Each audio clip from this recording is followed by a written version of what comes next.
So we have what we call our bread and butter, which is kind of like Bivel, 1 2 step back, 2 1 step back, 1 1 2 type of thing. You know what I mean? That's You were kind of like working with him before the fight? not No. exactly. Just we talked a little bit about the game plan because I Mm, had seen the guy. I've seen the guy Joseph fight maybe 2 years ago, and at that time he okay. had like that Cristiano Ronaldo, hair where it's like it just kind of died at the tip. Mm, And yeah. he was really aggressive. And he fought this dude from Watsonville. His name was Giovanni Sanchez. And that dude was hella good. And Damien has sparred that dude, Giovanni Sanchez. He's 23-year-old, 100 and, I don't know, 15, 18 pounds, but he's really Mm, good. And yeah. when he fought that kid, Joseph, who, he goes on to fight yesterday, that kid was hella aggressive, bro. He looked like a mini Mike Tyson. He was really aggressive, throwing like sixes and threes and fours and threes. So I was like, all right, dude, like, we had this private session Hmm. on Saturday last week, and we fought these two kids from Merced. One was an outboxer, and then there was another one that was very, very strategic, very physical, almost like a Marco Antonio Barrera. And they were from Merced, and they were traveling relatively soon to the Nationals in New Mexico. They're going to New Mexico. Mm, And I was a little worried yesterday because I didn't like kind of what I saw last weekend on Saturday on the private session, yeah. against, because Damien, he tends to struggle a little bit with shorter fighters, because he has to aim his punches down, especially with his long jab. Sometimes he'll get a little lazy, and then the shorter kids will throw their fours and threes over the top.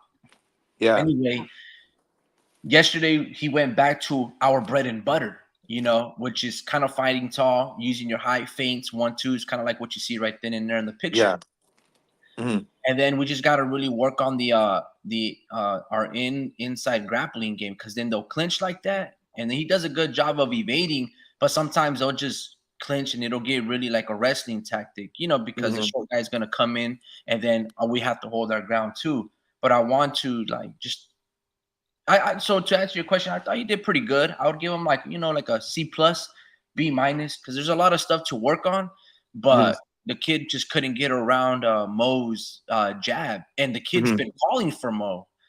He's Hmm. always been wanting to fight him, but he's also a cool kid though. He's from King City, if I'm not mistaken, and he's always been like very polite. And I remember when we won our first match, he like was like, "Hey, dude, good job," Yeah. Yeah. and Being a good sport. yeah, yeah, and just like watching. So I know in or around their circuit, Damien had beaten a little bit of a few of his friends. So I think he probably wanted a couple of getbacks. But no, no, I thought, like I said, C plus, B minus. Um, but he did go back to his bread and butter, and it was pretty interesting because I kind of told him there's this little locker room there, and I told him, hey bro, look, this guy's gonna be physical, we're gonna need to get our respect, we got to be strong, and we're gonna push him back the first round, and you're gonna be a little tired because I didn't know if they were gonna go 2 rounds or 3 minute rounds, Yeah. now because he's an open competition fighter, so he can fight a dude with 40, 50 amateur fights, because I think we just crossed over 10 or 11. I Yeah. don't really remember all the details. I would have to speak to him more, but nevertheless, C plus, B minus. I thought he did good. It's always good to start off the year with a dub and then carry over the momentum. But I really want to get those kids back with the Merced ones. But it's just the fact that just he's trying to manage work, school, and then boxing. Oh, So he works now. yeah, so Nice. it's one of those things where he has to manage all of those elements, kind of like what I was doing back in the day. So This is why you kind of like want to do it during school, because you have everything kind of set for you. You don't have to pay no bills, shit like that. yeah, Yeah. I agree. So he's got to. But overall, I thought we did pretty good. I want to teach him on the inside game. I want to teach him, especially on the grappling. See how he gets physical right there in the picture in the video. I wanted to see him either create a little bit of separation and do like what Canelo did to Caleb Plant, which was on the inside game, make a little move, throw a six, and then with the right hand, and then chop over the top with a four, or vice versa. Chop over the top with a four. If his head goes down, boom. then throw a 6 underneath, and then the kid's gonna react, and then you dig 2, 3 left hooks right to the solar plexus, bah, bah, bah, you know what I mean? Like Yeah. some David Benavidez type of stuff that he did to Porky Medina. So we just got a lot of stuff to work on, because especially, some kids, they're watching, they're recording, and some, these private session gyms, they're traveling, and when they travel, ain't no coach gonna take, you know, their weaklings to travel, waste No. their weekends and travel expenses to get, quality. They're gonna go there to fucking bring their best fighters with quality training, and they're gonna Mhm. come bring it. And they're gonna And work. Yeah. so, I'm not too sure how much fighters Coach Danny has, but at least from what I've seen right now, at least there's been at least 2 or 3 maybe that are extremely committed. Because this sport is very difficult, but nevertheless, I'll say Out C of the out of minus. Rock.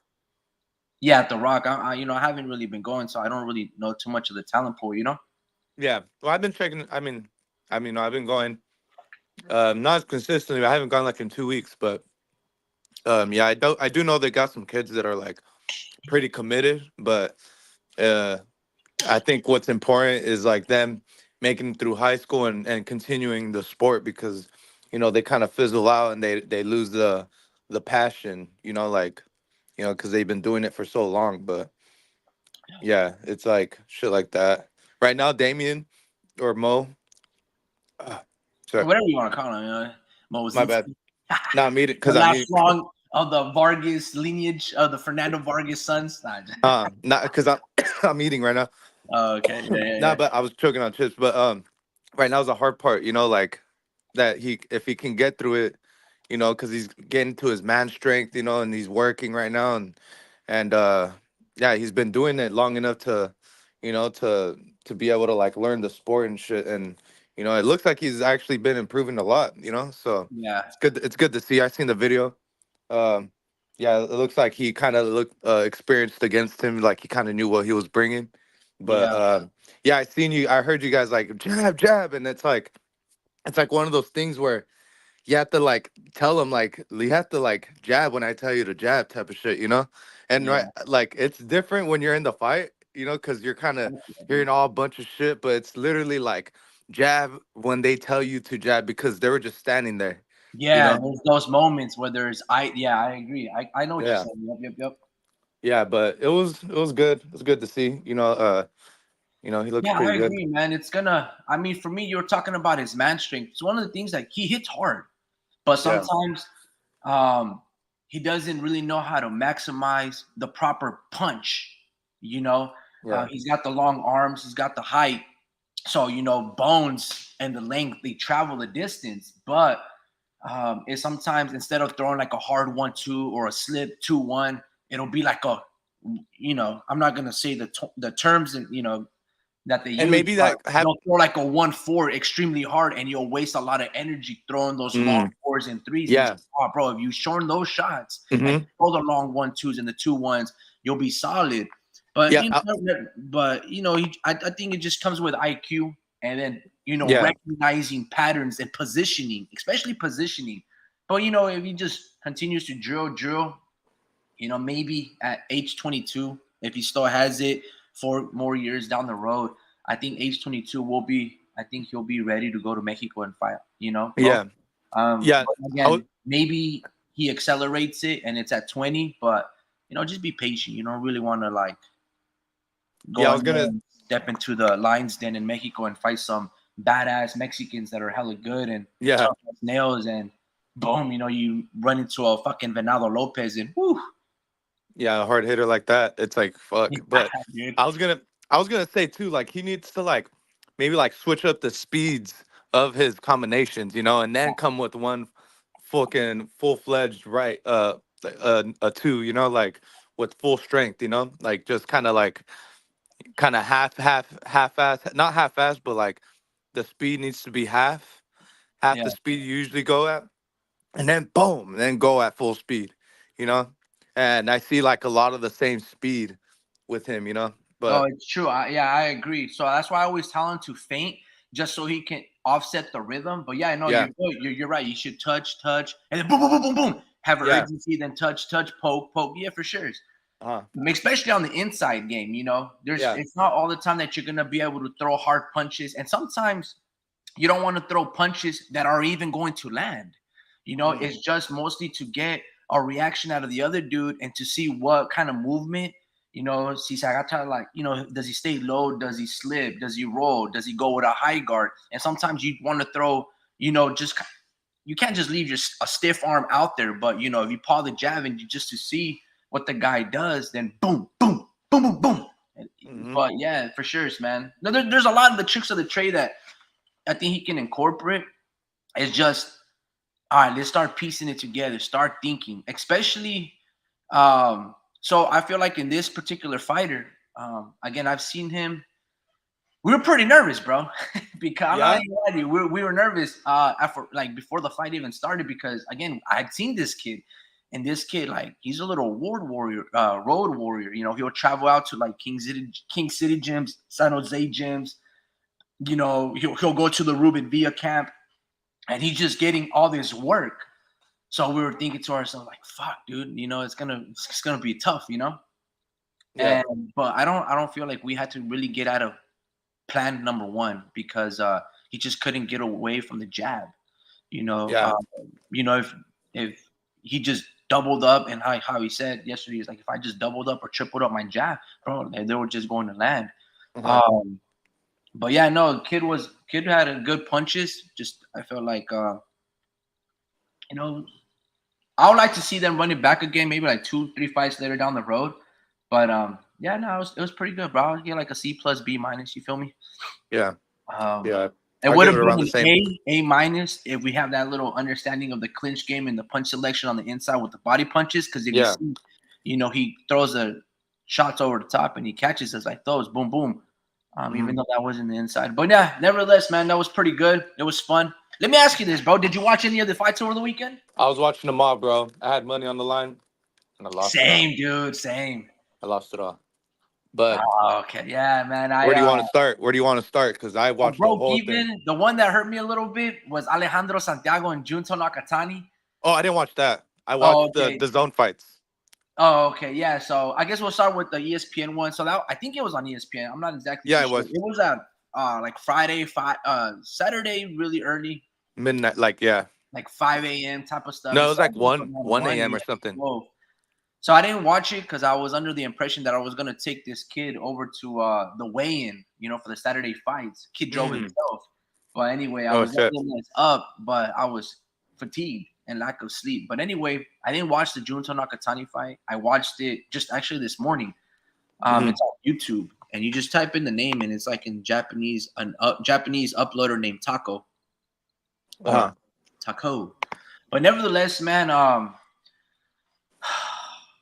was not impressed with either of the fighters. Oh, okay. And I was extremely unimpressed by Alejandro Santiago, bro. I was like, where was it at?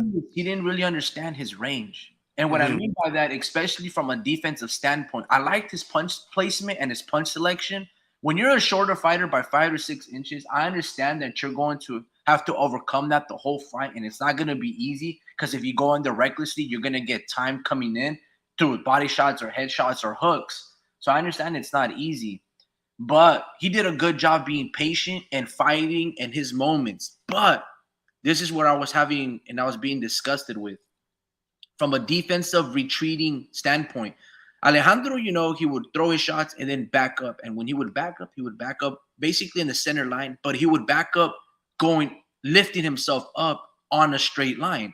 And then Junto, all he really has to do is just step in or pop, jab. You know what I mean?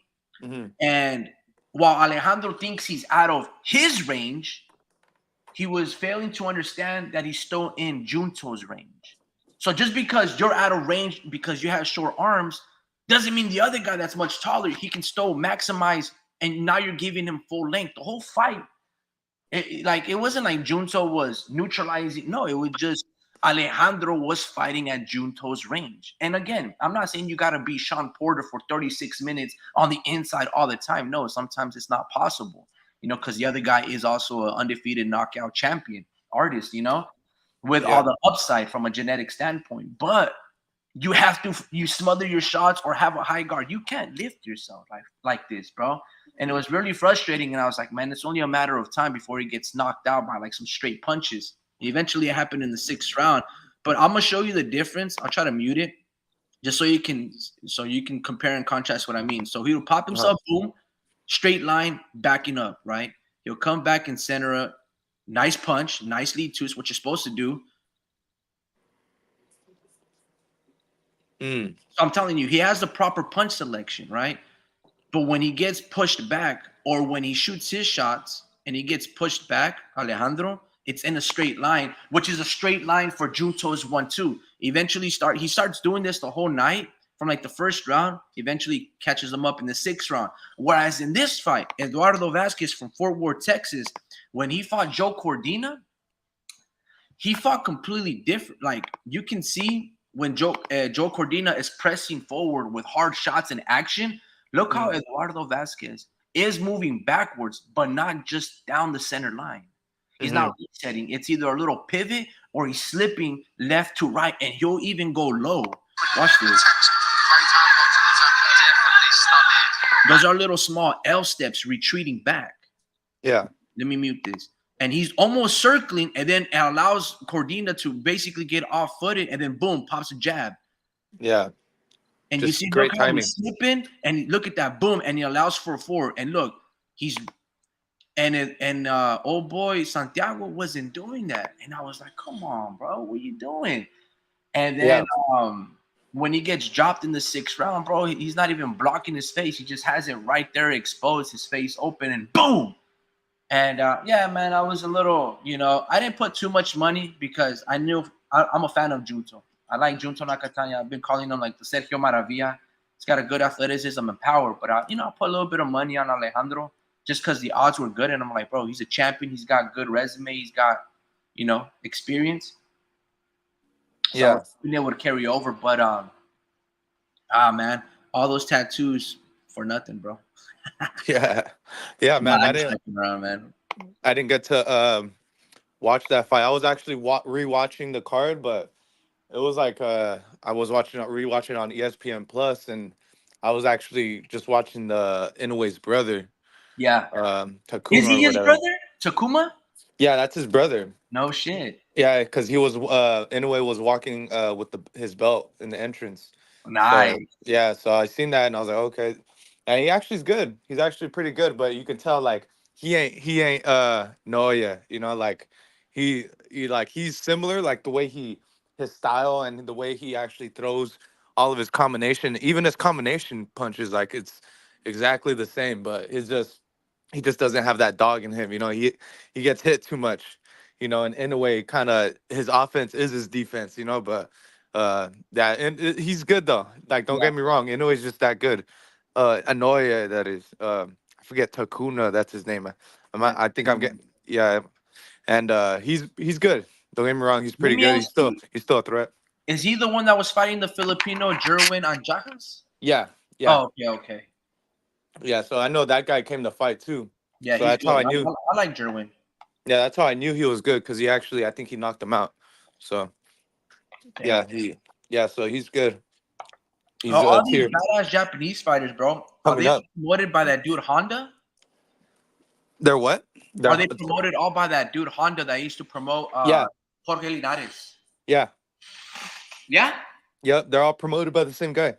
Damn.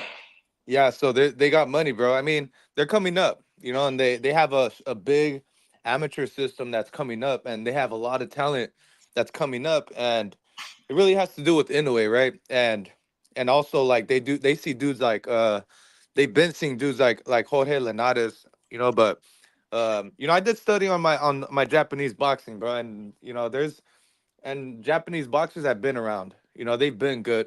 They've been good. It's just the boxing scene over there is just barely coming up. But I forget this guy's name, but he's one of the greatest Japanese fighters of all time. They say he's still one of the greatest, but like they've been having a strong tradition, but something's going on with the amateur system to where they're getting more friendlier They're as far taking it as more like serious. yeah, they're taking it more serious, and amateur system. Like they have more amateurs going to the Olympics now. Yeah. Like they're actually going. They're getting further in these tournaments in these world tournaments because they have AIBA. The AIBA has like world tournaments. You know Yeah. where Yeah. Yeah. where they go across country and they travel all around the world. But their system, they have a bunch of dudes that are coming up around that same weight class. And there's another dude, I forget his name. It's so hard to like read these guys' names and be like, okay, I remember you, because their names kind of look similar. Some of them, um, like they're just some of them are long. It's just like there's so many fighters that I've been looking at, and I'm like, damn, they're the next. Like something's going on, bro. They're putting something in their food or something, bro. Like Yeah. they're the next. They're like coming up like Mexican boxers, bro, like tough, rigged, but they're ripped and cut, Yeah. and they have a good diet regimen, so Yep.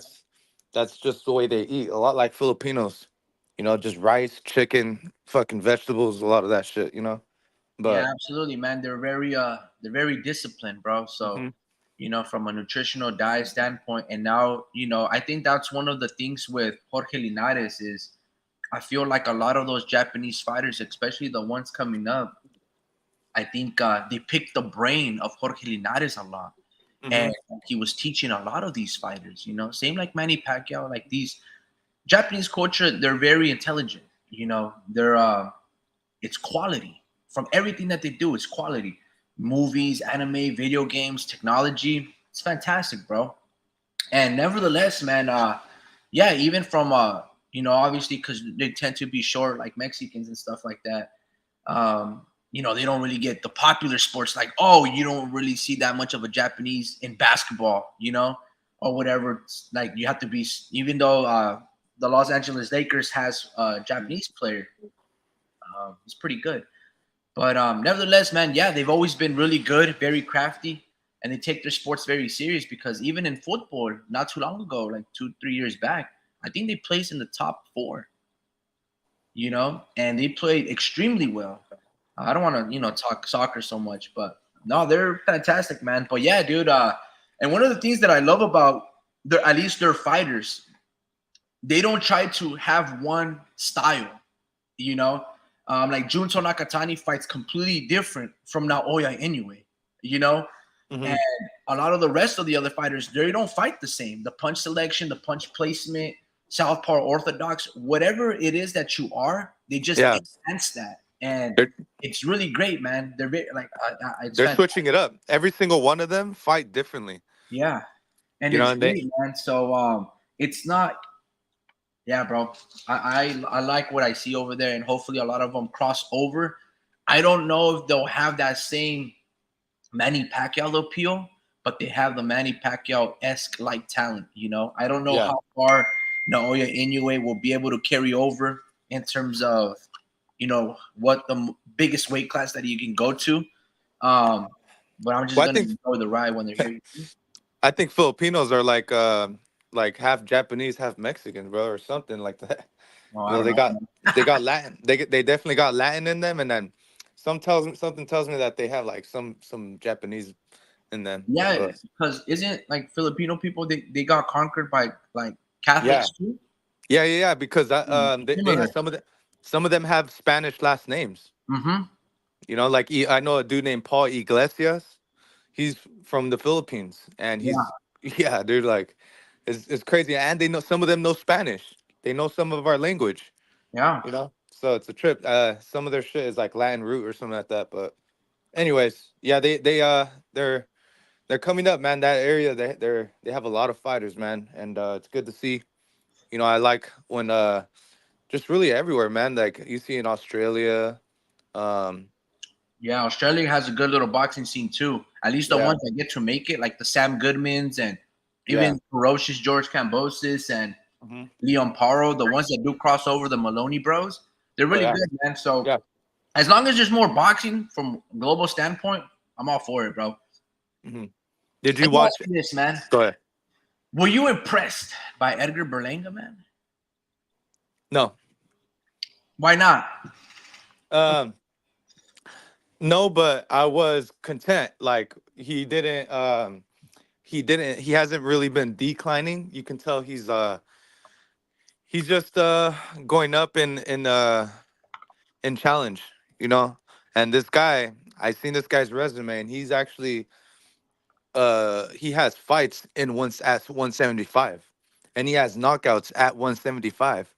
And you Damn. kind of see, yeah, and you see it too, like the way he threw them hooks. Did you watch the fight? Yeah, I did. Yeah. So um I was okay, so I bet on this guy, right? I bet on McCory, Ah, and I was hyped. I was hyped. The first round, I was like, what was Berlanga doing? You know, I know he was just filling him out, but he pretty much just was willing to give up that first round, you know, and just to fill him out. And he said he was going to show some IQ, right? He said he was going to show IQ, and I mean, what's IQ if you're landing a hard punch and you're flying backwards? Like, where's your footing? You know, like why can't you finish off these fights in a fashion where you're forcing the ref to stop it? You're just kind of making them scared of you, making them scared to get it back up. I honestly, I think he could have made the fight. He could have continued and made all 12 rounds because he was taking every single shot of his, you know. And I okay, so think, hold on. Are you but talking on behalf of McCrory or are you talking yes, on behalf yeah, of Linga? McCory, but Oh, he okay, was, okay, gotcha. Because I was just yeah, like, all right, who are you trying to emphasize here? All right, yeah, gotcha. McCory, and he took a strong left hook, which did shake him up, you know. But Yeah, then you can see he managed to gain some wind and got his health back, and managed to make another 2 rounds, and then he got clocked again and then managed to make another round. And it's like, come on, Berlanga, like it's the way he's doing it, right? It's not like he's landing the hard punches. Like, he's getting hit clean on the way in, you know. And I just see the way he's flying back after he's landing a hard punch, and yeah. I just feel like that right there can work like, or that right there, a veteran will take advantage of that, you You know. think a And that veteran like Gabriel Sato will be able to take advantage of that? Gabriel Zotto, oof, oof, oof. Damn, that's a great fight. That's a great fight. I actually seen the weigh-ins, and then I seen them talking, and then Berlanga was like talking to him like all not too buddy buddy, but like he was pretty much saying like you're next type of shit, you know, like, Yeah. you know. And I think that's a perfect fight, dude. I think maybe Yeah, that's a so great fight. Great that's fight. where I want to kind of head to just for a little bit with Okay. Edgar Berlanga. It's like no disrespect to all of these fighters that he's fighting. Some of them are pretty good. They have some talent, like Steve Rose and Romer Angulo and Gabriel Sato. You see the talent that these guys have, but I feel like he's having a very similar upbringing, like Jaime Munguia, where it's like you keep fighting that same, or you keep fighting and finding the same level of competition of that like tier C level fighters, where it's like Toriano Johnson, you know, the Scott, not the Scott Quiggs, but the Jason, Ireland, the fighter from Ireland, Jason Maloney. Is it Jason Maloney or No, that guy's from Australia. yeah? There's a Jason Quigley. Mike Conlon. No. I think it's Jason Quigley. He's also like 168 Oh pounder, yeah, yeah. 150 Yep, pounder. you're right. I'm just trying to correct their names. And then, you know, you keep finding these fighters that are giving you always a different look just so you can increase your IQ. But the performances come up a little short. You get what I'm saying? So, like, Yeah, for next is like, I can see Edgar Berlanga fighting a Gabriel Sato. And to your point, oh, that's a good fight. But you're like, all right, Edgar, if you're looking for Canelo, Gabriel Sato is not it. yeah, Like, neither, like, so that's what I'm saying with like this guy, Patty McCrory. It's like, he's an undefeated fighter, but who has he fought? Who has he beaten? You know, and you're 36 years old.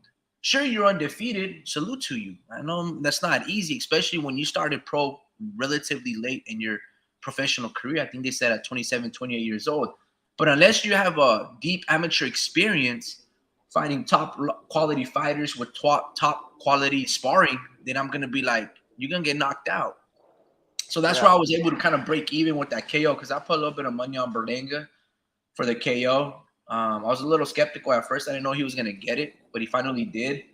Because Santiago just couldn't come through. But it was tough, man. It was happy for Berlanga because I know he was probably feeling a lot of pressure, and just to get back into the flow of feeling the monster. I know that he probably covered all his bases in training and got in the proper team that you need. But that's step one. But I could maybe see a Gabriel Sato beating you. Are you? Is he ready for a guy like Bully Maktazuliev? Is he ready for a David Morel, Diego Pacheco? I don't know, bro. You know? Dude, I don't think so, man. I don't like is what it is McCrory wasn't able to take advantage of his mistakes, right? Yeah. And when it just kills me like his foot Berlanga's footing is what causes him not to finish off these fights. Like, why can't you land a hard punch and stay and maintain your footing? Like, why are you flying back 5 feet when he's hurt? You know, like Oh, you're talking about that one punch at the end? yes. And I'm like, Yeah. and right, like like if he managed to move his head and actually flew back like that, like the way he was, that's a veteran. Like a veteran's gonna take advantage of that backward movement. And it's like his you got to take advantage of that where his footing is, like the way he leans is what causes him to kind of like fly back because he's fighting with bad intentions. That's good. He's really trying to hurt his dude, but that kind of works against him, like and it's just his footing or something, bro. Like I think it's also his leverage. Maybe he needs to manage to like maintain his back a little, like his back needs to be a little more straight when he's landing that too, because he really just leans forward and just ends up walking backwards. But I've seen it multiple times in the fight, and multiple times he couldn't get him out of there, and I seen him just get rocked by this dude McCory, and I really do think McCory could have made it the distance, you know. Do you think that at Edgar Berlanga's best, what do you see him like achieving? Like at his highest, well, the best version of Berlanga, what does that look like? Mm. I could definitely see him being some kind of gatekeeper, you know. The fuck?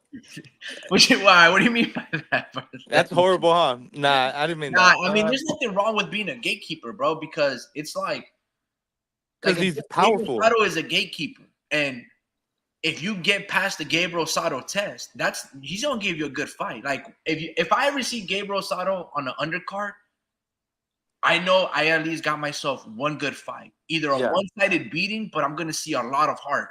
And I like seeing that in the sport of boxing. I like seeing even though a fighter is getting pieced apart, like he's still resilient and reluctant to fall down, and he's not gonna give it and make it an easy night. I like that. I'm gonna get a real fight when I see Gabriel Sada on the undercards. So I don't take the term gatekeeper disrespectful. I know a lot of fighters do, but it's like that guy Heimdall from the movie Thor's and the Marvel. He's the gatekeeper to Asgard and shit. So anyway, I don't try to get on nerdy on here, but what do you mean by what do you mean by gatekeeping specifically? Well, that's gonna you asked what his peak is, right? In this sport. Like I think he can possibly get a belt, and for a vacant belt, if Canelo like retires and he fights, because he's always gonna have a puncher's chance, bro. He's always gonna have that puncher's chance against someone, and it's not like he's a short dude. He's actually what 6 foot or something like that, and he's fucking strong as fuck. So Who? Edgar? Yeah, he's like 6'2", bro. Yeah, he's a big yeah, kid. 6'2". So he doesn't need fucking leverage for the bigger guys, So uh, yeah, man, it's just he's always gonna have that right hand. Is just A guy is he like gonna? Demetrius Andrade beat somehow. Yeah, it's just what it is. If you have boxing ability like Gabriel Zotto, that's gonna last for a very long time. No matter how much you kind of fall off, you're always gonna have that boxing ability. I think I've seen this one video by brother Azim, and it said, when you get older, life's gonna teach you or ask you, did you learn how to box? Did you watch that video? Negative. No, nah. He's because it's gonna carry you through even when you're old. Like I think it carries through. I think Gabe still has that boxing ability that Berlanga hasn't even touched yet. You know, and I think that's where he kind of can get the edge on him, bro. I think it boxing. If you have if you just have mad strength, your strength is gonna go away eventually. Yeah. You know, and if you have great boxing ability, your IQ, and you know hand movement, and when you're shadow boxing, little shit like that, it's like hand placement. Gabriel Zotto probably fucking shadow boxes every day, and his hand placement is on point. You know, he just needs to strengthen his shit up, which you can do in a matter of weeks. You know, so yeah. Yeah, I understand what you're saying, but I'm gonna be completely honest with you. I don't want to see Gabriel Sato versus Edgar Berlanga. Like, I want to see Gabriel Sato in a real test, in a real fight. You said Not a Gabriel fight Zotto? where, not a fight where a guy like Jason Quigley, survives or gives him, a little more experience. And to be fair, Berlanga, I don't know how many fights he's got. He probably has like under 19 or whatever. So he's got room to grow. Like, I'm not in the stage where like, okay, I know this guy's gonna be a first ballot Hall of Famer, and I'm not also trying to see him get beat, but I want to see him be in there in a real fight, in a real test. Kind of like I don't even know, bro. Like, because if I'm just looking at like the top 10 fighters, I don't think he can beat any of those guys. Like, I don't think Edgar can beat Caleb Plant, but I want to see him in there with one of those guys, like an ex-champion, like a bona fide ex-champion. So maybe like a Demetrius Andrade, a Caleb Plant, a Sergey Derenchenko. Shit, if you can give me Jaime Munguia, I'm all for it. But I don't even a Jesse Hart. I'll take a Jesse Hart. I don't want to see him fight. Um, Even Carlos Gongora. Do you know who that is? Carlos Gongora. Shit, did you drop off? He's Oh just. no, my bad, my bad. I was responding and not even looking at my mute button. No, you're good, brother. Yeah, so I No, want to I see you haven't. fight I haven't. fighters like that. I haven't heard of that dude, Zambada, or my bad, Carlos, whatever you Yeah, just said her name. Carlos Gongora. Gongora beat um, a Triple G fighter, right? From Uzbekistan. His name was like Ali Akhmedov or something like that. And they were both Mm, I don't know if they were both undefeated at the time. And this dude, this Colombian or from Ecuador, mm, Gongora, drops and sleeps him, bro. And mm, this dude, Gongora, he would beat Edgar Berlanga. You see? mm. And that's kind of where I'm at with like Edgar Berlanga. It's like, all right, dude, like, did you do enough for a Canelo paycheck? Me personally, no. Because No, you didn't really fight a live dog last night. Yeah, you fought somebody on resume, on paper. Oh, he's undefeated. He's an undefeated 40-year-old. And I'm not no shout out, like I'm not trying to be disrespectful. I'm not saying that's easy to do at that particular age. But when you go down the resume, he ain't really beat nobody. So it's just like, okay, on paper, he just looks really good. There's something to look really good on Edgar Berlanga's like resume as well. But I'm also thinking to myself, it's like, all right, Edgar, I want to see you fight a legit fighter. Did you do yeah. enough for an Canelo paycheck? Me? No. Mm-mm. But for Canelo, you might be what Canelo's looking for. I can see Canelo fighting Edgar Berlanga for Cinco de Mayo. Could you? Bro, I was gonna say Canelo's the type to pull that type of shit. He's the type to really just. He's the type to like meet you halfway into your bullshit and be like, "Hey, I'll tell everyone you're good enough. Fuck it, fuck it," And he's gonna do it, bro. Like he said American and he's trying to live by those words. He's desperately looking for an American fighter right now. And Berlanga fucking is meeting him halfway, dude. And I I was know. like, it's ridiculous. And I I I agree. just it's ridiculous. I do not want that fight. Give me Berlanga and just I don't even I was gonna say Munguia because they're the same height and everything. They kind of that would be like such a great stylistically, they're just all offense, Yeah. But No, it's true. See, I agree. I would love to see Edgar Berlanga versus Jaime Munguia, but realistically, we're not gonna get that fight nah. because to me, it's apparent that Edgar doesn't want tough fights. Berlanga doesn't want tough fights unless it's Canelo because he has everything to gain, and even if he loses, he has everything to gain, some fat ass paychecks. without really earning the stripes or really doing the proper steps to get into position. Sure, he's the WBO mandatory, but how you mandated beating this dude? Like that's not even Carlos Gongora or the bully Melikuziev. Like who are you fighting, bro? You see, and for Canelo, it's also apparent that he don't want tough fights, at least for this first half of the year. Right. He wants kind of like an American, a soft touch, just to get into the rhythm, see how the landscape of the divisions kind of pave out to be. Like maybe he's interested in fighting the winner between Artur Beterbiev and Bivol in September. So to me, it's like apparent that both Canelo nor Edgar Berlanga want to fight soft touches. Since you guys want to be soft fighters, then fight one another. Like fuck it, just don't be it on pay per view because I ain't buying that shit. And yeah, I'll and fly over to Mexico just so I can see that shit on Azteca TV for free. You know what I mean? for real. And Fuck yeah, I that was gonna. motherfucker, dude.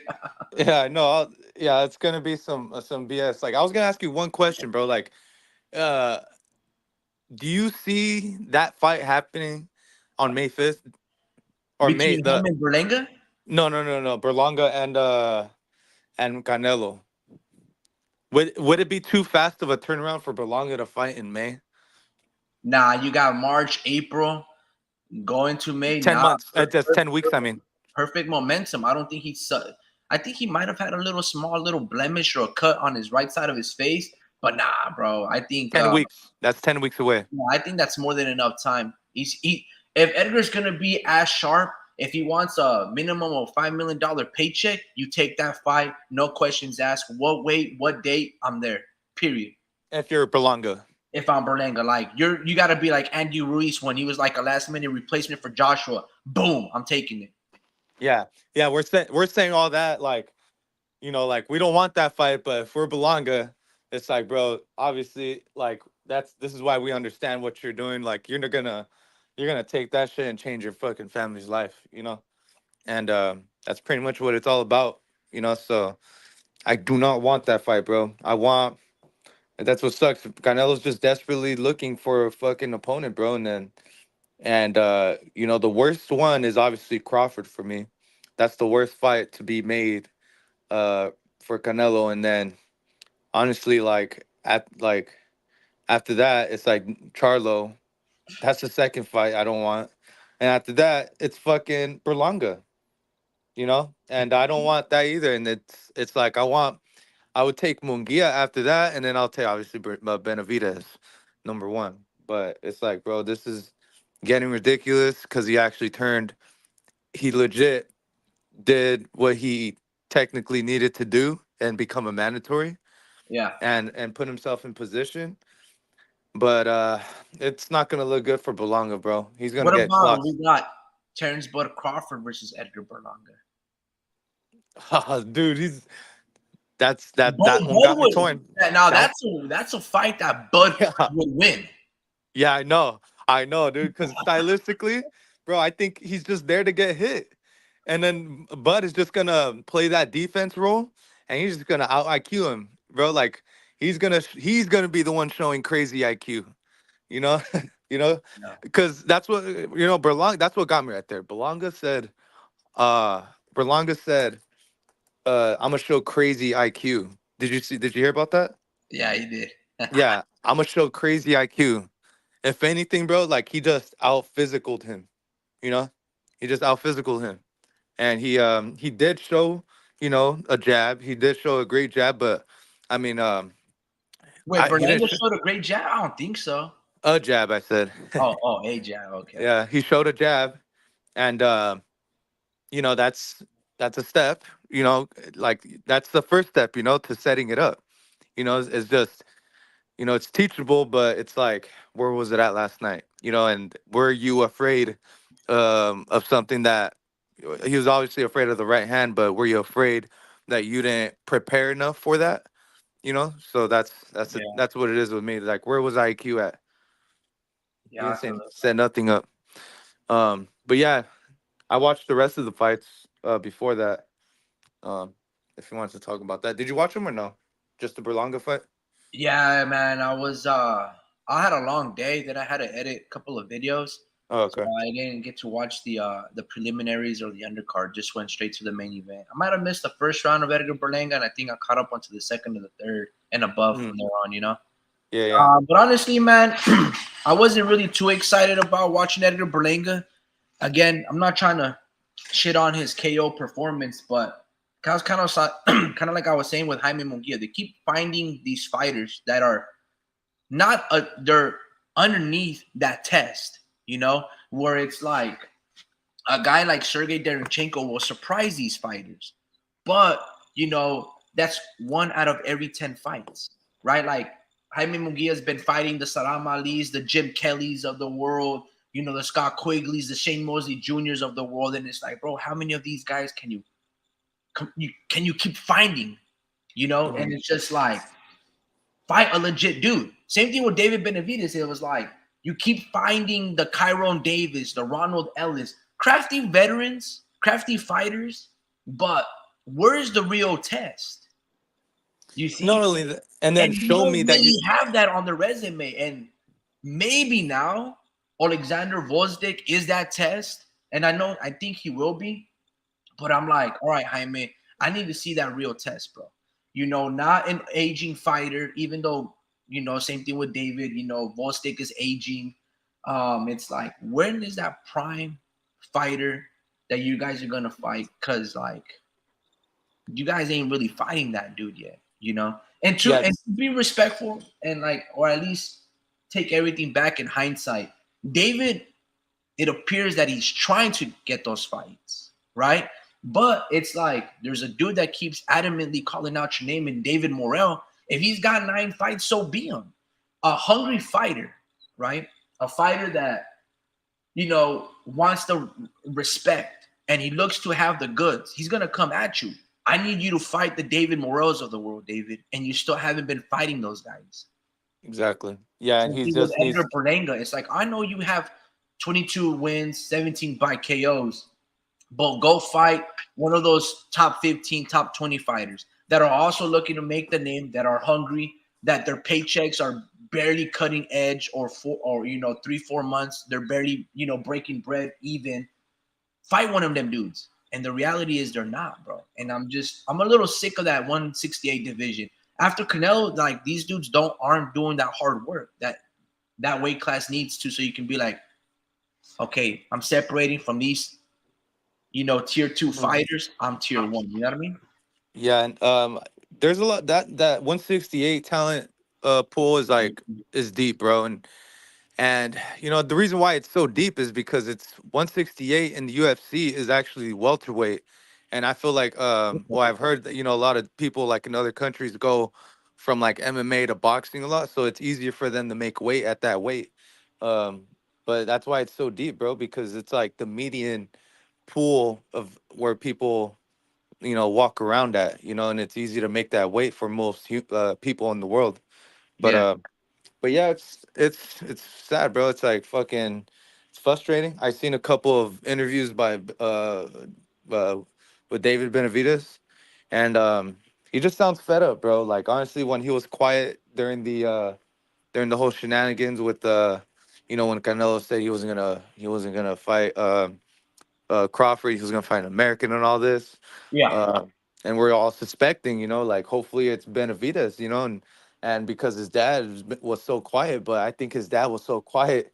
We come to find out his dad was so quiet because he was just so fed up, Yeah. and it's fucking sad. I was like hoping, for some good news, but I heard the interview and he just sounds like he's like so like fed up, bro. Like honestly, I'm not sure if it was me, but it sounds like he got a little emotional, because he's trying so fucking desperately to get this fight. You can't make this guy fight. He's on camera talking right now, and you can hear in his voice. He's like fucking just. What else can you do? So what else can he do? That's why I kind of I kind of, step away from giving them a hard time because I think it's just one man. And it's Canelo really stopping this fight from happening. He's like the most obvious And to duck. emphasize that word that you said, it's almost that they're acting desperate and they doing everything for a fight. It's like, Mm. bro, how can you be that desperate going after another man? Now I can see you being desperate to, you know, oh, I want that girl, I want that chick. What I gotta do to get that chick? I can give you a pass for that. Oh, you gotta go to school. Yeah, man, I did all this just so I get. I mean, but even then, that sounds like, you know. Now imagine doing that and chasing a man. It's like, nah, bro. Like you gotta do more, David. Well, if you Tyrone Ronald Ellis's of the world are not enough. Fighting Canelo's leftovers and going the distance with Caleb Plant is not enough. You should have finished them in 6 rounds before Canelo did in 9 or 11. You didn't do that. So, like, keep acting desperate, fool. You ain't beat nobody. And when you have the spotlight, you're not doing most of it. Okay, you beat Demetrius Andre, undefeated fighter, right? Third weight class. That's right. In his third weight class, that's a small 168 pounder that looked rather pedestrian against Demond Nicholson at 168. I'm not gonna like if you're desperate, it's because you're chasing the wrong tail. You see what I'm no, saying? That's the fault of David, and that's the fault of his father. It's like, bro, you guys are and you guys are in the wrong. And it's how pathetic, bro. It's really downright pathetic. Now, this Volstick fight, I like that fight. You know, because again, it gets you in position to finally fight somebody with a pulse, somebody with talent, somebody that's an ex bona fide champion that has beaten dope ass dudes like Adonis Stevenson, you know, that gave Artur Beterbiev his toughest fight alongside what's that kid from the UK, the black kid, Anthony Yard, Mhm. right? Now you're fighting Volstead that's a top 10, top 5 fighter at Right. 175. You put yourself in prime position for the undisputed winner between Beterbiev and Bibble. Finally, I applaud you. Now you're acting like a man. Now you're acting like somebody that's just moving fight, on. you know, like you're fighting top dudes now. And I like that. But before then, the other, you know, Canelo ball chasing, that was the most ridiculous shit I've ever seen, bro. Yeah, if you're gonna you see, I didn't look at it that way. You know, if you I was really trying to get what you're trying to say. I'm like, wait, like you're saying that he's like it's still his fault, you know, but I get it now. It's not up to Canelo for you to chase him. It's like he's obligated to say whatever the fuck he wants, or he's obligated to do whatever the fuck he wants to do in a sense. You Um know what Davis should have done, bro? what? Because he's attending Canelo's fights. If you're going to attend Canelo, remember Gary Russell Jr. put his hands on Leo Santa Cruz's father and touched Leo Santa Cruz's father's chain? Mm. Did you ever see that video? Yeah. Yeah, I That's seen what that. David Benavidez should have done to Canelo himself to really test the temperature. Because you got to look at it like this. His brother Jose, even though I'm not really a big fan of him, how did he get the Terrence Bud Crawford fight? He got the Terrence Bud Crawford fight by being he had this physical altercation, and they were talking a gang of shit back and forth multiple times. And that's how you go about building and getting the attention of a fighter. How Jose Mhm. Benavidez Jr. did it with Terrence Bud Crawford. Now, it didn't really work out for him, but that was a good ass fight. I like watching that fight. Got a lot of Right. replay value. And Yeah. David, he was just, oh, man, these guys are just pussies. You know, they don't want to fight me. Hmm. It's like, bro, go push Canelo, bro. Go do what Billy Joe Yeah. Saunders did with Willie Monroe in the UK Mhm. and tip his hat backwards and let it fall off his head. Let him know Yeah. that you're here. Let him know that there's bad blood between you and you want everything that the motherfucker has. Not Yeah. once David just thinks, let me just go on social media, interview with Fight Hype, Fight Hub, or I don't know, the Boxing Voice, and that'll be enough. No, bro, that's basic level. Yeah, and it's like this analogy. This is what I'm trying to think of. Like, you get your heart broken by a girl. At the end of the day, if she breaks your heart again, that's on you. You know, you got to move on. You know, you got to build your own. You got to do your own thing now. You know, so you can't be. He was. I get what you're saying now. Like you're pretty much saying like he's the one that put himself in position to be uh, in this desperate mode when he could have been moving up in the pound for pound rankings, because that's what he's doing right now. Like he's moving up at 175. That's what pound for pound is all about. You And know, that's pound for long pound. overdue. Right. Yeah, and especially at his size, he's just been chilling 168, just being a 168 killer. it's time to go up in the rankings. Like all that. Yeah. So I see what you're saying now. That's a Yeah, different look I absolutely. didn't see So now. David should have moved up to 175 a while ago just to test the waters, And then, if anything, if he beats Alexander Volstik and, for some reason Canelo enforces his mandatory undisputed status to fight the mandatory or to be the mandatory of the 175 undisputed winner between Bivol and Beterbiev, if he's somehow able to circumvent David and bypass him, don't soak in tears, David. Don't go on this little political campaign. Oh, dude, I beat Volstick, like, why am I not mandatory? No, bro, go knock out Badu Jack and be a cruiserweight champion. And then just play the pound for pound game that Tank and Canelo been doing it for all the years. Like, Right. bro, it's time to start acting like a man, bro. And, get away from, Cheeto Puffs and eat a real fucking potato chip. You know what I mean? Like, bro, it's ridiculous, bro. Like, I'm a little frustrated with some of these guys, but, they're learning. I can like at least tip my hat and be like, at least you guys are showing growth, and I can fuck with that. You know what I mean? Yeah. So Disciple 060 goes, girl breaks your heart, break her face. what the hell? Go to jail. Go to jail. Hey, go to jail. Girl breaks your heart, break her face. Break her. You see those comments on like Instagram where it's like, man find toy, man play with toy. You're like after like man being simple, you know what I mean? Oh yeah. Oh, that's hilarious. But That's yeah, funny. man. But yeah, I'm glad to see David move up in weight because you're right. It's long overdue. He's dominant in his weight class. He's considered the stronger dude every time he steps in the ring. So now he's really gonna get that test to see who's really the stronger dude and who really has more balls and shit. Like yeah, I think who which fight was it where they said if they win they're gonna face the winner of Bivol and Beterbiev on June 1st. Which fight was that? Like who's gonna fight the winner of that? Yes. Oh, it hasn't.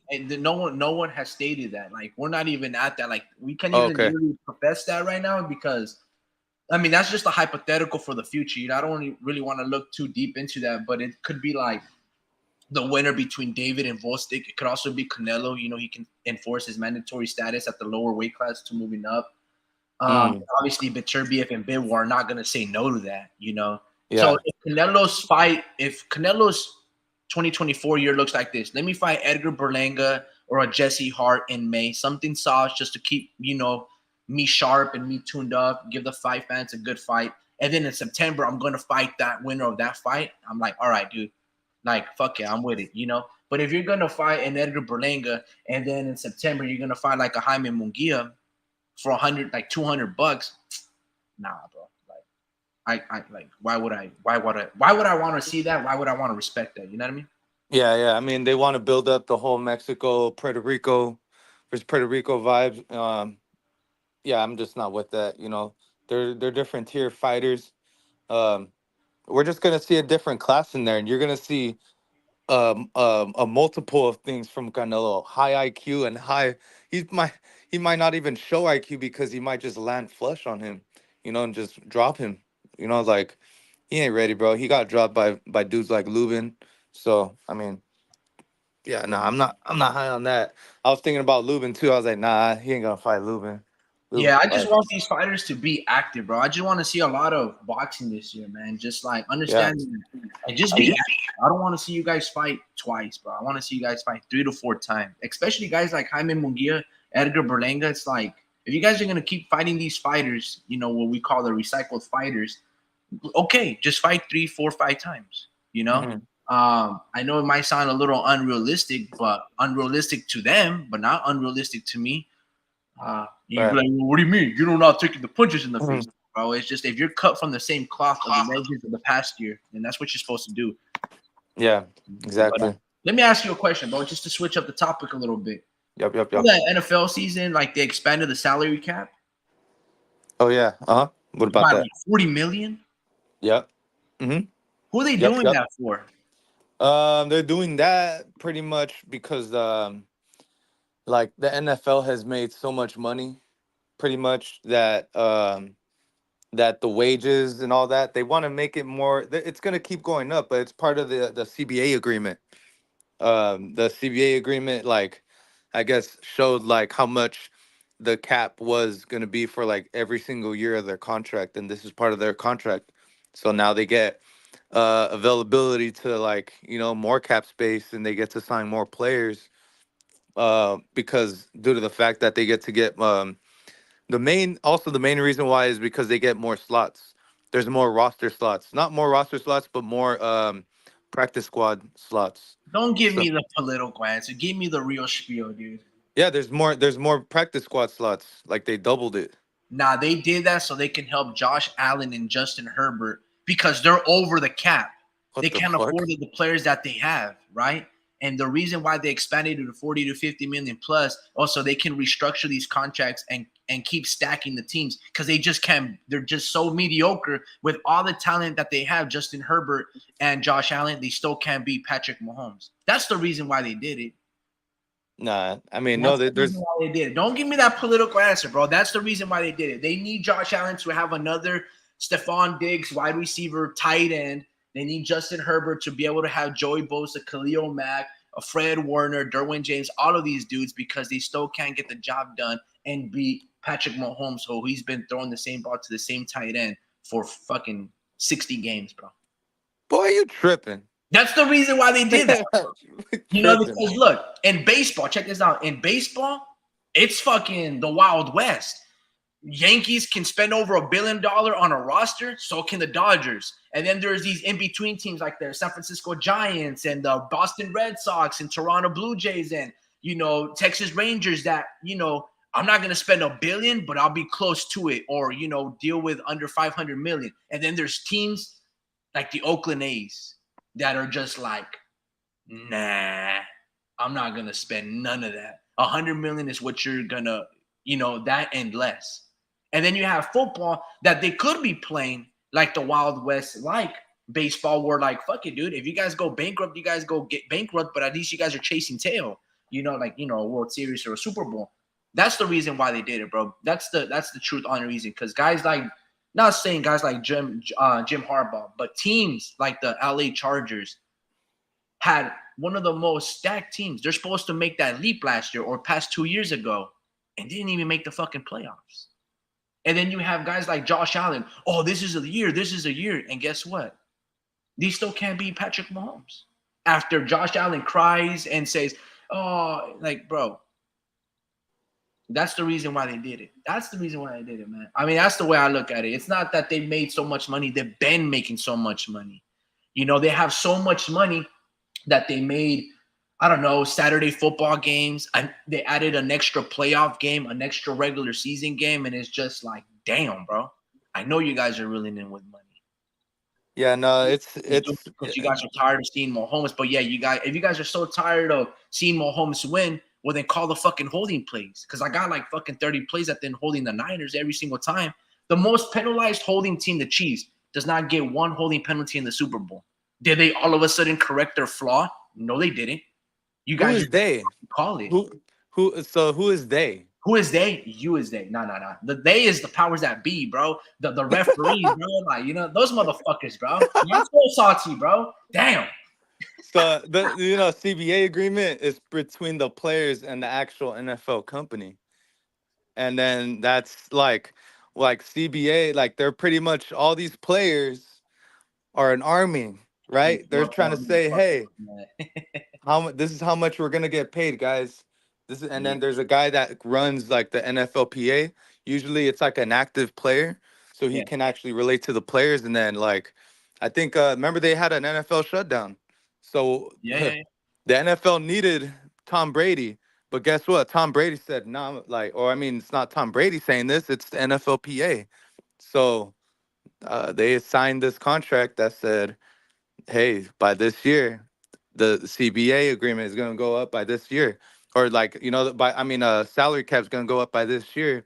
And then so the players, NFL agents see all that, and then they say, hey, this is how much we can get paid because the salary, the cap, NFL cap went up by this year. So, and my agent right here is due to sign this, and that's how it works. That's why these players have been getting signed so much, because agents, get so much out of them, and they're trying to, like, negotiate how good they are and all this shit. So that's all part of the agreement.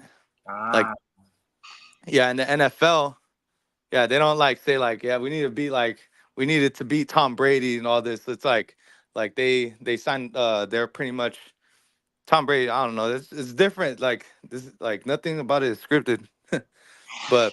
but yeah, Tom Patrick. They're not working against Patrick Mahomes, but they can connect some dots to make up some conspiracy theorist shit. And say like, hey, Patrick Mahomes is about to win 7 more. Like I think that's my conspiracy, bro. I mean, I think it's very possible, bro. Which I don't want to like, like I don't want to be, and if like I don't want to hold my season tickets if that's the case. No, I'm just kidding. But yeah, man, it fucking sucks. Did you watch? Yeah, I was gonna go back to boxing, bro, but because fucking football's dead, bro. Football's fucking done, dunzos. But yeah, man, I was gonna talk about some boxing, bro. I actually seen this dude by the name of Aponte. Have you heard of that guy? No, I never heard one. His name is Aaron Aponte, and he's Puerto Rican, or he's like from Florida, but he's like Puerto Rican and some other shit. But I seen him with Xander Zayas in the locker room and shit. But yeah, I put some money on this guy, and I could have won like $300, but this guy ended up losing. So frustrating, bro.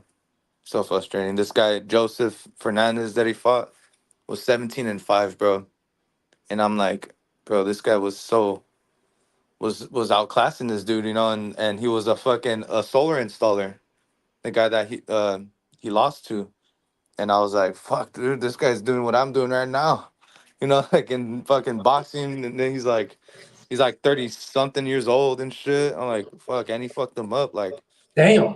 yeah, so I was like, this guy had a full-time job while this guy was doing it full time, bro. And he was on top of that. You know what was more disappointing? Fucking Robert Garcia was in his corner. And I'm like Robert must have been either overwhelmed, or he must have been so hot he was overwhelmed and just looked calm the whole fight. Because I didn't see him like he was probably being urgent, but like kind of gave up at a certain point. Like, man, you ain't gonna do what I tell you to do. I'm not gonna fucking waste my breath. Because he was not doing anything, dude. He was not doing anything, and he was so calm. And I was trying to get a feel of what he was feeling. Because you know how they go in the corner and they like they record like what they're saying and shit. Yeah. Robert was like Robert was like, come on, like trying to like, but he was being really like quiet, and like you could tell he was frustrated though, because he was so calm.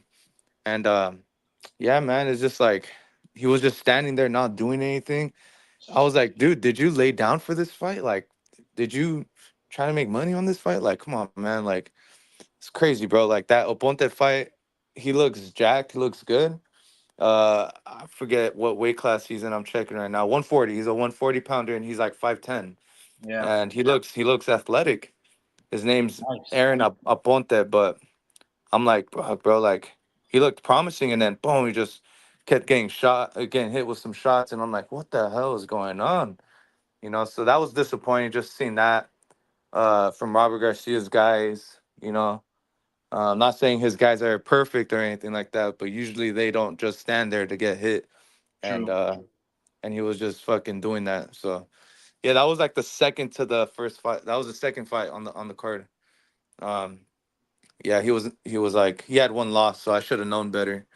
Um, so yeah, and then after that was Yanquiel Rivera. He won by decision against an undefeated Andy Dominguez. And then Andy Cruz ended up getting the decision, which I bet that I actually put decision because I just didn't see anything crazy. But I was nervous because he was getting trained by Bozy Ennis, and I really Brucey. thought like, yeah, I thought he was gonna really like teach him up on some knockout power, and you could see like he's like really He's turning trying. into he's turning into like a Duran Ennis, bro. Like Yeah, he looks fucking good, bro. Like I I like this agree. new Andy Cruz. Hopefully he can continue to gain some power and just fucking knock some dudes out, because super talented, super talented. And then Yeah. So and after that was Shakram Giasov against Pablo Cesar Cano. Yeah. He ended up getting the knockout right there. In the 11th. I was so close to put some money on Pablo Cesar Cano. I like him. Ooh. Yeah, I know. He looked good. He was taking all of his hits, bro. And then he came back up and actually was giving him a tough time, and actually got him hurt a couple times.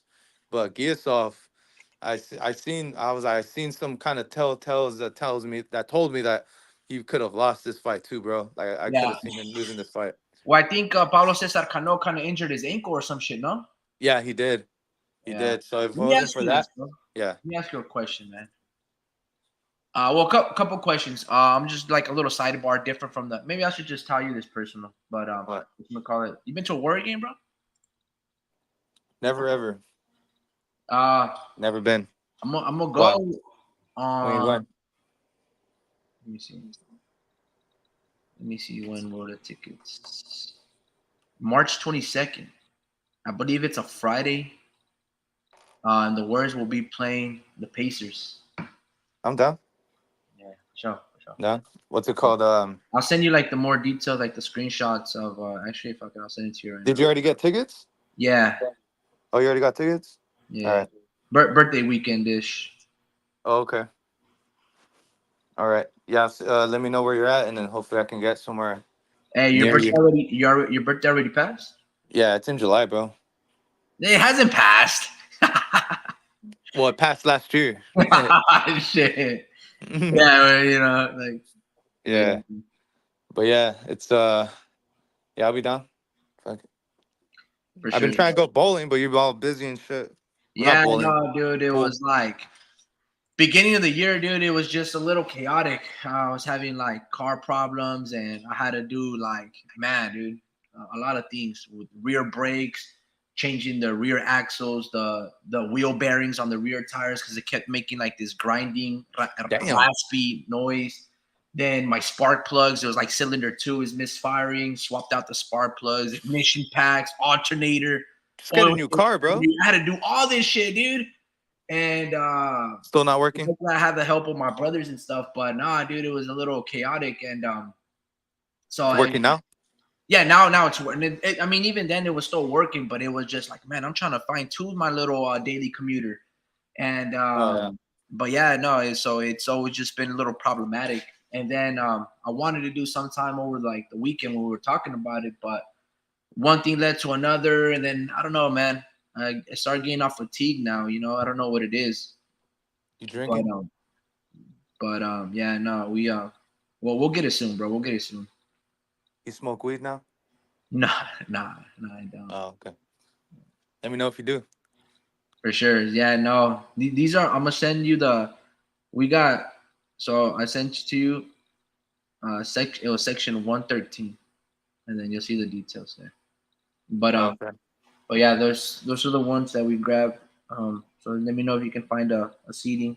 I think there was better seats, but those looked pretty fair price, and there was a corner one too, overseen. Yeah. More like the back of the court. So it'd be pretty cool. I don't know if they're gonna be any like memorabilia. They're gonna give out bobbleheads that night. Haven't really checked. Hmm. A girl got them. So let me know what you think. Yeah, But man. let me just a little deviating back into the flow of boxing.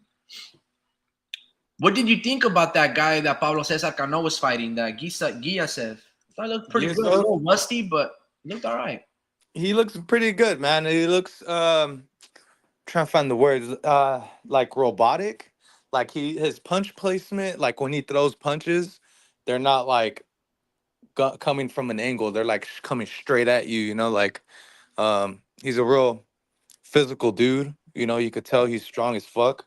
Yeah, Um I'm not sure if that doesn't allow him to like, like bend his like elbows more up, or like just his punch placement's kind of out of whack, like if you get caught by them, don't get me wrong, it hurts you, but um Pablo Caesar was able to take them to an extent, and if it wasn't for that fucking ankle, bro, I think he would have probably been able to use his feet more, and and been able to maneuver his way out of some rounds and win some rounds. So, because he won by decision, and then Giasov is just, I think he just faced a veteran too, though. You know, he's gonna face some problems in his division for sure.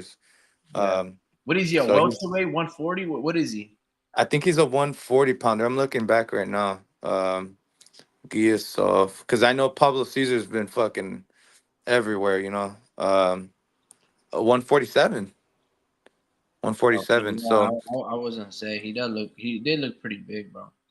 yeah, and he fought Harold Calderon, who was a veteran. I didn't think too highly of him. I just thought he was gonna give people a hard time, Yeah. and I thought Giasov was gonna get him out, and he managed to go the distance with him. So that's how I knew. I was like, this guy's missing something. You know, like he's strong. He looks the par, but it's just his it's all about punch placement, bro. I feel like you can disguise your body to thinking to making your opponent think you're gonna punch a certain way when you're gonna throw a hook, or when you're gonna, like, you can really like disguise the way you're gonna disguise your look to when you're throwing a punch, and I feel like dudes don't do that. They let you know what they're gonna throw, and they repeat that same movement, and that's where IQ comes in, and that's when you're like, I've seen this before, let me adjust. And Giasov just doesn't change it up, so he's just that strong. He's just that strong and athletic. Yeah, I feel it, man. Yeah, Giasov looks pretty good. I know that he had a relatively long layoff. That could have been one of the issues why he was having a little bit of Okay. struggle with Pablo Cesar Cano. But remember, bro, Pablo Cesar Cano was also the guy that dropped Unitas 4 times in 1 round. So he's the real deal in terms of a gatekeeper. He's really physical. He's got that intelligence. If you're not him, he's gonna give you that good work to the point where he's gonna beat you. I mean, that guy has like almost near 50 wins. Probably like 7 or 13 losses, but like Bro, you that see dude's his a bona fide dude. It's like Darnell Boone. Darnell you see Boone, his resume? Kovalev dropped Ward or dropped both Ward and Kovalev. Yeah, and so You those see his Darnell resume? who Pablo Cesar Canos? Yeah, Yeah, it's fucking stacked, bro. I know. I'm looking at it right now. Yeah, Uh, they don't duck the smoke. And mm-mm. again, they're like those Josecito Lopez's of the world, but I would favor, Pablo Cesar Cano. Let me ask you a question, bro.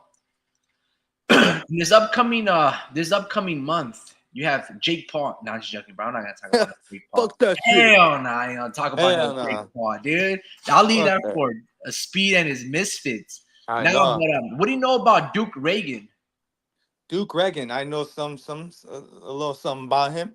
So Duke Reagan is a big time. He was big in the amateurs. Yeah, Um, he got wins over Ruben Villa in the amateurs. Um, so he's not a like too much of a big puncher. He's got great fundamentals. Um, he just can't finish off. He doesn't have too much power to give his from for his other opponents to give him respect. But dude's got a stacked resume at amateurs, bro.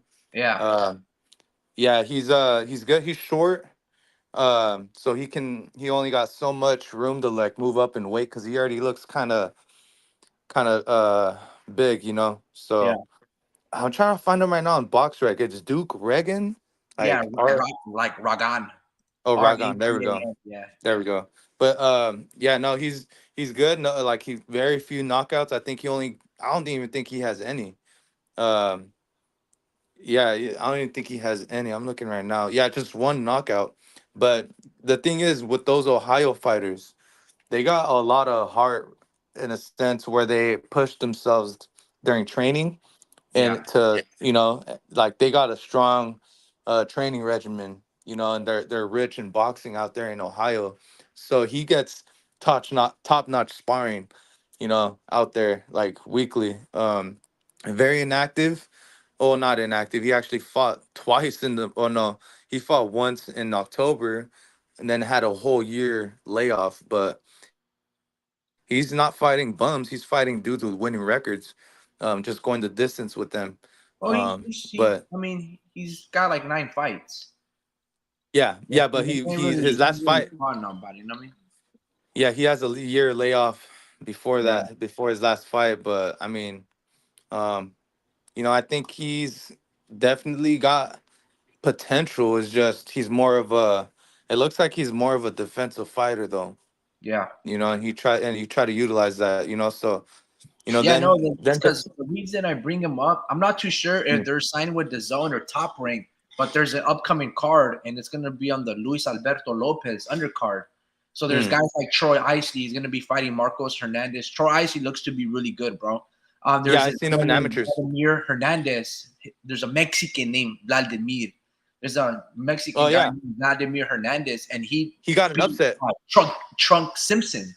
Yeah, I seen that. Yeah, he upsetted, the kid from Baltimore, Lorenzo Trunk Simpson, and Troy Mm-hmm. Isley beat him. It was a really close Mm-hmm. fight, Vladimir Hernandez, but Troy Isley, these up and comers, Troy Isley's pretty good, He's Duke a Reagan, Olympian. but I haven't been too impressed with Brian Norman Jr. and Duke Reagan.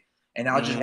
I don't know too much about Duke, other than like people speak highly of them, and like you were saying, these Ohio fighters, they have an amazing school of boxing that they teach there. And but yeah, I was wondering if you knew anything about like Duke Reagan, and you're like, if I bet against him, is that a stupid mistake? Because the reason I say that is he can lose to this guy, bro. I know you said that. Going in regards to Duke Reagan is fighting Brandon Valdez. Brandon Valdez just fought Ruben Villa about 5 months ago in Mm-hmm. Corpus Christi, Texas. And, Mm-hmm. and I thought Ruben was going to knock this dude out. And this dude sat in the pocket and exchanged, and he gave Ruben a good fight, Ruben's last fight. And that's who Yeah. Duke Reagan is fighting, Brandon Valdez. Really? And I'm thinking, bro, maybe Duke loses, bro. Wow. That's why I was asking you, like, hey, bro, is that a stupid bet? Is he, because No, even the bookies, they have that shit close. that's not a bad bet, dude. I mean, I like what I saw from Brandon Valdez against Ruben Villa. Brandon was just an orthodox fighter. He's young, 25 years old, but he stood there and he gave Ruben a good little run for his money. I guess I would just have to watch the tape on Duke Reagan, and like if he's got incredible size and speed, then I'm gonna be like, maybe outbox him. But I think he can lose, bro. And I It's also just think Brian Norman Jr. is gonna lose to the Puerto Rican Boca Chica. Boca Chica. I think he can be much better than what he is because he's like 5'11", 5'10", with extremely long arms, but he gets lazy. And then he's not really creative with his punches. And I thought he won, but I thought it was a 50-50. He fought this Argentinian with a bunch of tattoos. He was a southpaw, like Palmiera. And yeah, so I think Boca Chica and Duke, Boca Chica can upset old boy, Brian Norman Jr., and I think Brandon Valdez, that guy that just fought Ruben Villa, could upset Duke Reagan. Now, again, yeah. I'm not smarter than the matchmakers at Top Rank, but I feel like these guys are finally getting tested. Yeah. That's great. So maybe there could be like on the Um undercard of the Venado Lopez, but yeah, man. so No. I see that dude's boxing rec right now, and he actually got a Ooh. fight in March. That dude Brandon Valdez. He got a fight in March against a dude named Pedro Marquez Medina. Oh Eight wow, rounder they fucking switched it on me. What the fuck? in San Juan, Puerto Rico. Yeah, on the Jake Yeah. Paul undercard. So Okay. yeah, they switched. They Yeah, because switched. Maybe Reagan has it right here to fight him on, March the 2nd at 3 p.m. on that's Bovada. What the fuck, dude? I knew yeah, they were gonna give him this fighter. This fighter was gonna beat him, bro. yeah. He was gonna beat him, bro. Fuck, dude. When you said that, Hey, he I was seen. gonna beat him. Hey, when I heard you tell when you were telling me that, bro, Yeah, I thought money was floating from the sky right now. I was like, oh my god. we might get that with Boca Chica, bro. I'm gonna put like maybe. Let me Ooh, see. I Boca might. Chica. Yeah. Look it Where's up. the where's He the, fought on Paulie Malignaggi's and Chris Algieri's Marquez's pro box. He's all right, bro. He's got like one loss. how do you spell that? Or what undercard? What else? Like, his first name is Janelson. So Okay. Jane L. Son. Like Mary Jane L. Son. Okay. Boca Chica. Bocachica. Boca Chica. He's not bad. Especially Brian Norman. Brian Norman is obviously a hard puncher, but he's very stiff, very Yeah, I robotic. can't find him. Yeah, fuck yeah, I can't find him. But Uh, yeah, Jane Olsen, like Mary Jane L. oh, Son. Jane. Yeah, Jane L. Son Figueroa Boca Chica. Let me know if you find them. But yeah, look, man, I don't want to be on here too long. I think we went a little longer, but yeah, dude, check out those fights. As the fights get closer on the undercard, man, I did a little parlay, bro. I'm gonna do my little research on this guy named Abe Reya. You know, I don't know if he's good. Abe is a guy that's gonna be fighting Luis Alberto Lopez, and Okay. I'm gonna put a little bit of money on Raymond Ford. I think this is a title shot fight against this guy named Otabek Kulmatov. Okay. And they have Raymond Ford as the underdog. Now, to be fair, I'm not the biggest Raymond Ford fan, but he's Mm. got a cool little skill set. I thought the boy from Fort Worth, Texas, Eduardo Vasquez, beat him. But nevertheless, Mm. you know, Raymond Ford is very tricky. You know, he's Yeah, sometimes could be flashy, but usually he's kind of boring like Shakur Stevenson when he gets into trouble and you put pressure on him. But I think Raymond Ford will win by he's good. decision, bro. And that's plus 225. I like that, dog. Yeah, and he got some knockouts, you know, and he's actually like it's hard to see one of those highly touted amateurs get knockouts, especially at his light as light as he is, you know, Mm-hmm. so that means he's got some pop and some fucking fundamentals. Yes, So sir. yeah, so I that's a good bet. You said decision? I think Raymond Ford will win by decision. I'm gonna do a little bit of film study off, off the live of this dude named Otabek Kormatov just to see why he's the favorite fighter between him and Raymond Ford. But yeah, dude, Okay. again, I'm gonna do a little parlay of him, Troy Isley, Boca Chica, and then Amanda Serrano. Well, he's got 11 knockouts, 12 fights. I know. So he might I be don't know. really good. I know. I don't know. Dude, I know. But yeah, man. On that note, bro, I don't pretty much got anything to say about this topic. Edgar Berlanga did his thing, you know, against a 35-year-old. Really impressed. Just to see Shout him out. get back into his rhythm. But I'm not overly impressed to the point where I'm like, oh yeah, he's definitely the goods at 168. Mm-mm. Definitely earned the Canelo fight. Nah, but I did like what I see. Yeah, they focused Because they focused on the outcome and not how he looked. You know, I wanted him to look better, not get yeah. a knockout. You know, go ahead, my bad. Nah, you're good, brother. Yeah, that's pretty much it, man. This weekend we got a couple of up and coming fights too, with a lot of up and comers. Hopefully, Duke Reagan fights, Troy Isley as well, Brian Norman Jr. A couple guys could be upsetted right there, and then Luis Alberto Lopez, who I'm a little angered right now that he didn't give my boy Ruben Villa the rematch. Let's see. Um, you know, you can be like, well, Ruben didn't deserve the rematch. Look how he looked against Navarrete. Nah, I don't care how he looked Nah, against Navarrete. Alberto panocha. Lopez ain't no Navarrete. And Yeah, Ruben Villa should be a champion right now, bro. yeah, But pussy. yeah. But nah, Venado Lopez is good, bro. He looks to be really dangerous. He's a big kid and he's a hell of a puncher. But hopefully after this fight, you know, he gets to fight Ruben Villa. I should reach out to him to see how many fights that he has left with Top Rank. I don't know if he's gonna do an extension, but man, I need to see that kid fight already. It's been 5 months. I know. 5 months way too Wow. fucking long since like, damn, bro, you fought in this September. Like, you should have had one already right now. But Yeah, man. We hopefully need to it fucking works. Hey, shout out to my boy Jorge Maravillo. Ooh, he got that victory in Chumash Casino. Um, I just knockout. watched a little bit of the tape. I didn't go to the fight, wanted to, but you know, just time We it gotta in go. himself. Yeah, That's- hopefully he fights soon or maybe nearby. Hopefully Yeah, Ruben Villa has a fight here, like at the rodeo or what's that one place that they always host fights right there behind the DMV? yeah, rodeo. Oh no, my bad. Stormhouse. Stormhouse. There you go. So hopefully they have one fight there. That'd be tight. I like to see Angel Chavez too come back home. He's been having all these fights all over the world, but that's just part of the MVP promotions banner. But look, guys, on that note, man, have a good happy Sunday, and we'll see you guys on the next one. All right, man. Peace, bro. Later, Drew. All right, man. Later.